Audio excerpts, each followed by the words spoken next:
샬롬. 오늘도 하나님 말씀 앞에 나오신 여러분 환영합니다. 우리 함께 기도하겠습니다. 하나님, 오늘도 우리에게 말씀 허락해 주셔서 감사합니다. 이 말씀이 우리의 생각과 의지와 우리의 내면의 마음판에 새겨져서 오늘도 하나님 말씀 중심으로 좌우로 흔들리지 않도록 주여 인도하여 주시옵소서. 명예롭게 하나님의 자녀답게 천국의 상속자답게 살아갈 수 있도록 오늘 우리에게 말씀하여 주시옵소서. 깨닫게 하여 주시옵소서. 예수님의 이름으로 기도했습니다. 아멘. 오늘 함께 살펴볼 말씀 마태복음 16장 13절에서 20절입니다. 마태복음 16장 13절에서 20절까지 살펴보도록 하겠습니다. 오늘도 우리를 향해 명예롭다라고 말씀해 주시는 예수님을 찬양합니다. 오늘 본문에서 예수님은 제자들에게 자신의 정체에 대해서 좀 더 정확하게 제자들에게 알려주고자 하십니다. 갈릴리 연안에서 좀 더 북쪽에 위치한 빌립보 가이사랴라는 지방에 다다르게 되십니다. 예수님께 종교 중심지 예루살렘으로부터 사람들이 찾아와 논쟁하기도 했고 사람들이 주변에 예수님 주변에 많이 모이기까지도 했습니다. 그러나 곳곳에서 예수님의 정체를 선뜻 밝히시거나 말씀하고자 하지 않으셨습니다. 왜냐하면 하나님의 뜻을 그대로 표현하기에는 상황이 적절하지 않았기 때문이에요. 특히나 사단은 예수님을 시험할 때 성전 꼭대기에서 떨어보자라는 시험을 주며 하나님의 천사들이 그 발을 받아줄 것이다 라는 시편 91편을 인용하면서까지 예수님을 시험했지만 예수님은 그 시험을 받아들이지 않으십니다. 오히려 하나님을 시험하지 말라라고 하시며 사단을 쫓아보내십니다. 여러분, 종교의 중심지 예루살렘, 그 중에서도 가장 중심지 성전, 그 중에서도 가장 꼭대기에서 예수님이 떨어졌을 때 천사들이 받아준다면 예수님이 하나님의 아들이라는 것을 모두가 알 수 있지 않을까?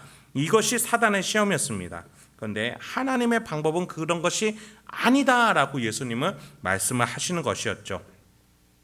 하나님의 뜻이 왜곡되는 것이라는 겁니다.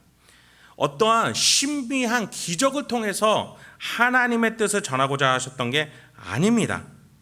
하나님의 사랑은 그런 방법으로 표현될 수가 없다라는 거예요. 우리의 심령 가운데 하나님의 사랑이, 하나님의 지혜가, 하나님의 용기가 천국이 깨달아질 수 있도록 우리 삼위일체인 하나님께서 우리 안에 독특하고 신비하고 삼위일체 하나님만이 하실 수 있는 그 방법으로 우리 마음 가운데 역사해 주신다는 것입니다. 그래서 제자들에게도 이걸 가르쳐 주시고자 이제 대화를 시작하십니다. 13절에서 15절입니다. 예수께서 빌립보 가이사랴 지방에 이르러 제자들에게 물어 이르시되 사람들이 인자를 누구라 하느냐? 이르되 더러는 세례 요한, 더러는 엘리야, 어떤 이는 예레미야나 선지자 중에 하나라 하나이다. 이르시되 너희는 나를 누구라 하느냐? 예수님이 그간 천국의 증거들을 보여주며 사역하시니 주변에서는 과연 예수가 누구냐? 어떤 사람이냐? 하는 소문과 질문들이 우후죽순처럼 나타났을 겁니다. 예수라는 이름은 그 당시에 가장 흔한 이름이었어요. 그래서 그나마 사람들은 그 사람의 이름이 예수라 하더라. 그런데 갈릴리 예수, 나사렛 예수, 요셉의 아들 예수라, 이렇게나마 예수님의 정체를 확인하려고 했을 겁니다. 그런데 예수님이 제자들에게 물어보시죠. 사람들이 자신에 대해서 과연 무엇라고 말하느냐? 그랬더니 제자들이 소문을 들었는지 조금 더 예수님에 대해서 이런 소문이 퍼져가고 있는데 어떤 소문이었습니까? 예수님 보고 세례 요한이라고들 합니다. 헤롯 왕에게 죽은 세례 요한이 되살아났다, 이런 표현이겠죠. 또는 말라기 선지서에 예언되었던 그 엘리야다라는 소문도 퍼졌습니다. 또 어떤 사람들은 우리 큰 선지자 중에 예레미야 있지 않냐? 그 예레미야와 닮은 것 같다, 이런 소문도 퍼집니다. 이렇게 말을 하고 있습니다. 이에 예수님은 제자들에게 그럼 다시 묻습니다. 너희는 그러면 나를 누구로 보느냐? 이에 베드로가 16, 17절에서 귀한 대답을 이렇게 합니다. 시몬 베드로가 대답하여 이르되 주는 그리스도시요 살아계신 하나님의 아들이시니이다. 예수께서 대답하여 이르시되 바요나 시몬아 내가 복이 있도다. 이를 내게 알게 한 이는 혈육이 아니요 하늘에 계신 내 아버지시니라. 위에서 언급된 선지자들의 이름은 사실 사람들이 예수님을 명확하게 깨닫지 못하니까 이렇게 저렇게 추정한다라는 것이었습니다. 천국의 증거들로 예수님이 하나님이 택하여 보낸 사람임을 사실 그들은 깨달았었어야 돼요. 그런데 그들은 그걸 깨닫지 못하니까 헤롯에게 당당하게 대항했던 세례 요한이 다시 살아난 거 아니냐, 말라기에서 예언된 크고 두려운 일이 일어나기 전에 올 것이다, 또 보낼 것이다 했던 그 선지자가 바로 이 예수 아니냐, 또는 자신들이 생각하기에 큰 선지자라고 알고 있던 예레미야가 이 사람 아니냐, 이렇게 생각했던 겁니다. 모두 자신의 기준과 생각을 가지고 제멋대로 하나님의 뜻을 해석한 것이었습니다. 그럼에도 불구하고 베드로는 하나님의 조명하심을 받아 정답을 말하게 됩니다. 예수님의 실체를 고백하게 됩니다. 두 가지로 고백했어요. 첫째, 그리스도시다. 둘째, 살아계신 하나님의 아들이시다. 이 대답을 하니까 예수님이 뭐라고 하십니까? 네가 복을 받았다. 복이 있다.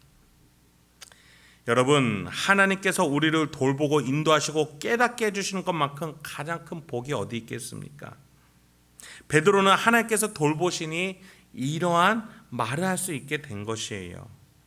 그러니까 예수님이 보시기에 네가 하나님의 돌보심을 받고 있구나, 그래서 이런 고백을 하게 되었구나, 네가 참 복되도다. 그러면서 예수님은 바요나 시몬아, 그러니까 요나의 아들 시몬아, 네가 인간의 아들이지만 지금 네가 한 고백은 인간으로서 한 것이 아니라 하늘에 계신 나의 아버지 하나님이 너를 돌보셔서 하게 될 고백이다 라고 예수님 말씀해 주세요.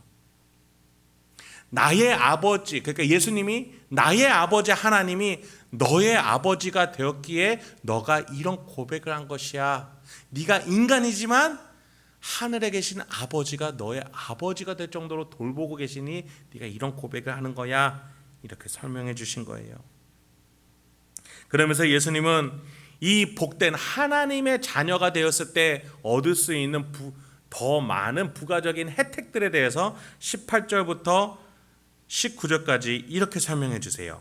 또 내가 내게 이르노니 너는 베드로라. 내가 이 반석 위에 내 교회를 세우리니 음부의 권세가 이기지 못하리라. 내가 천국 열쇠를 내게 주리니 네가 땅에서 무엇이든지 매면 하늘에서도 매일 것이요 네가 땅에서 무엇이든지 풀면 하늘에서도 풀리리라 하시고, 로마 카톨릭, 그러니까 천주교는 이 구절을 통해서 교황제도를 만들었어요. 베드로가 교회를 세우고 천국 열쇠를 쥐고 있다고 그들은 믿어요.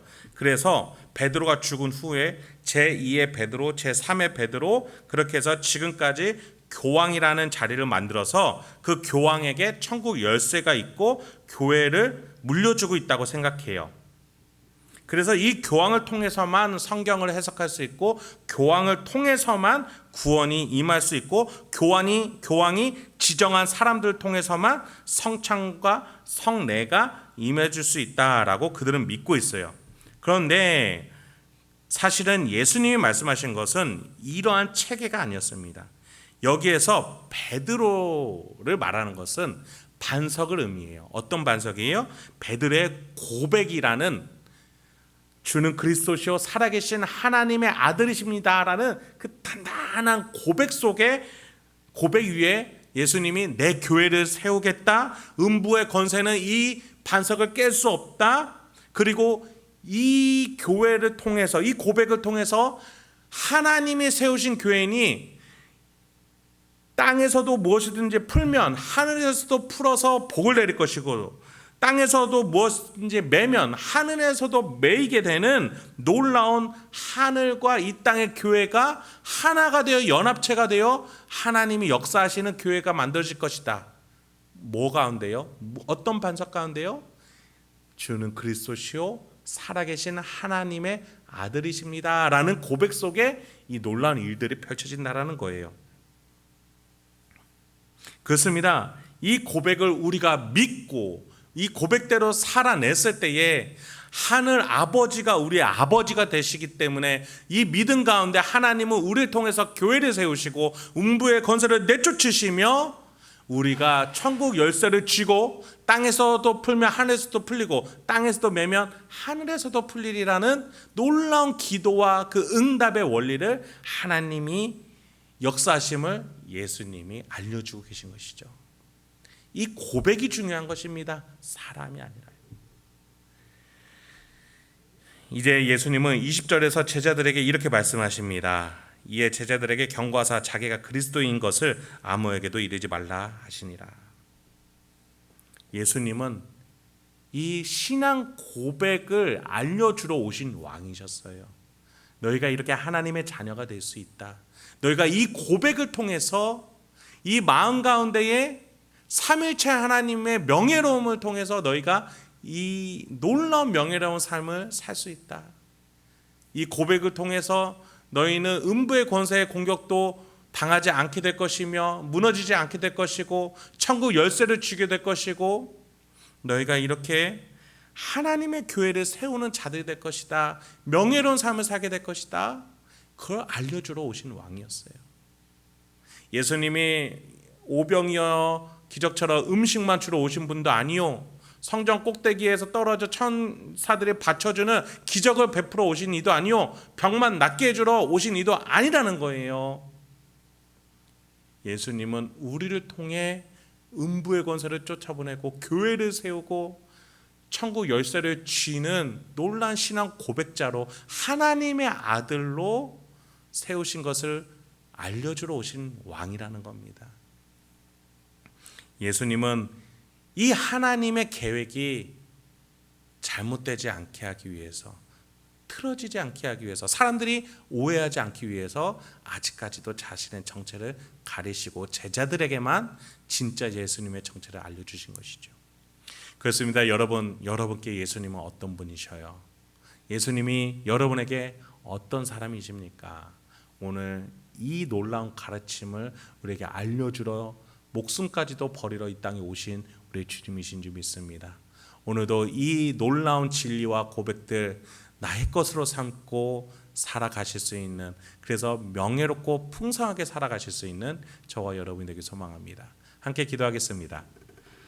하나님, 오늘도 우리에게 귀한 하나님의 말씀 주시니 감사합니다. 좌우로 흔들리지 아니하고 이 말씀 굳게 붙들고 내가 어떠한 역경과 고난도 이 고백을 통해서 넘어갈 수 있음을 믿으며 하나님이 책임지심을 믿으며 우리가 주는 그리스도시요 살아계신 하나님의 아들이시며 나의 왕이시요 하나님이 나의 아버지 되신다는 사실을 믿으며 성령 하나님이 나의 가운데 함께 계심을 믿으며 오늘 하루도 우리 행복한 교회 성도님들 명예롭게 살아갈 수 있도록 주여 붙들어 주시옵소서.